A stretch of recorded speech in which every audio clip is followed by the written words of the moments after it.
Welcome to the Hillsborough Historian. My name is Rex, and let us see what the old terrier is serving up with his history on a platter today.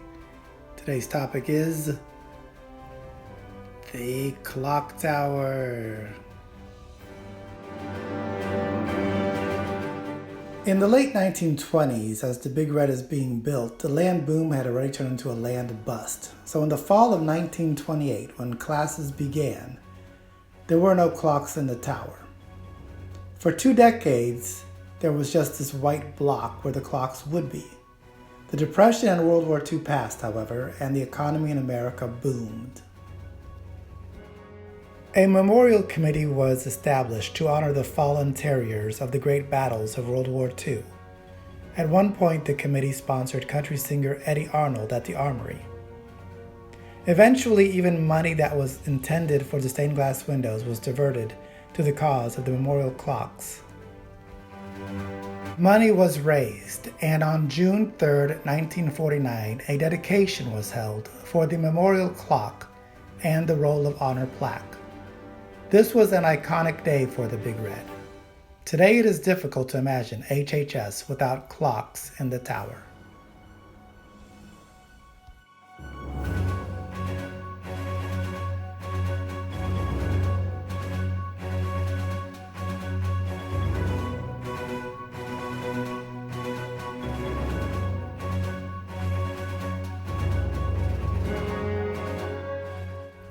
Here we can see those in attendance as the fallen terriers of World War II are honored.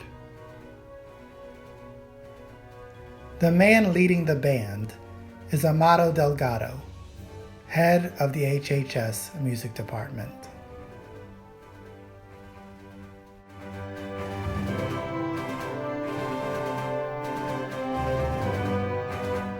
There was then the presentation of colors.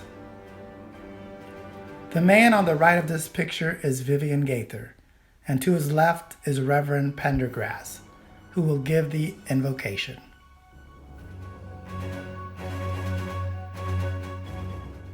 The memorial plaque was then unveiled by the twin children of a fallen terrier.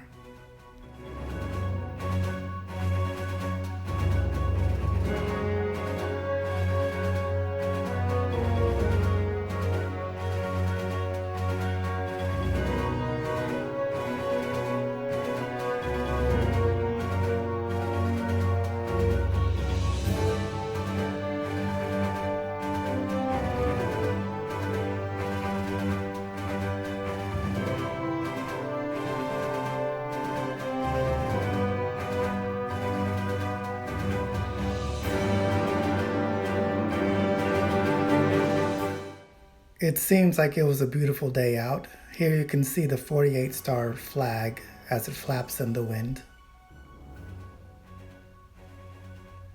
The stained glass windows are not there yet, but the windows in the auditorium are painted over. And we finally get to see a good view of the clock tower on that June day in 1949. These events occurred a long time ago, but it is important to remember that these are not just names on a plaque. These are real people who gave the ultimate sacrifice. Here's a 1942 notebook that belonged to one of the fallen. Here, if we look closely, we will see a kindred spirit. Beat plant.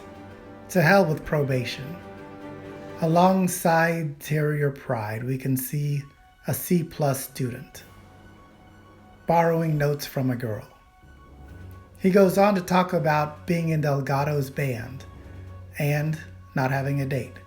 Then he gets a date and talks about gas coupons and working as an usher.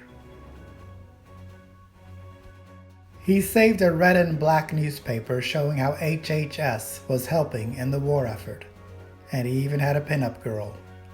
We all went to HHS with students like these.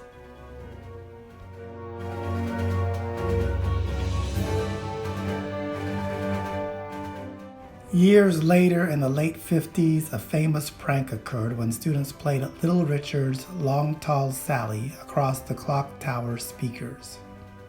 And in the early 1960s, the tall structure was hit by lightning, and a chunk crashed into the auditorium, landing on the stage. In the late 1970s, walkathons were held to help raise money to fix the clocks in the tower. And today it's hard to imagine the Big Red without its iconic clocks. Speaking of clocks, looks like our time together is done for now. But take care of each other, and as always, go Big Red. And please subscribe, like, and share. Take care out there.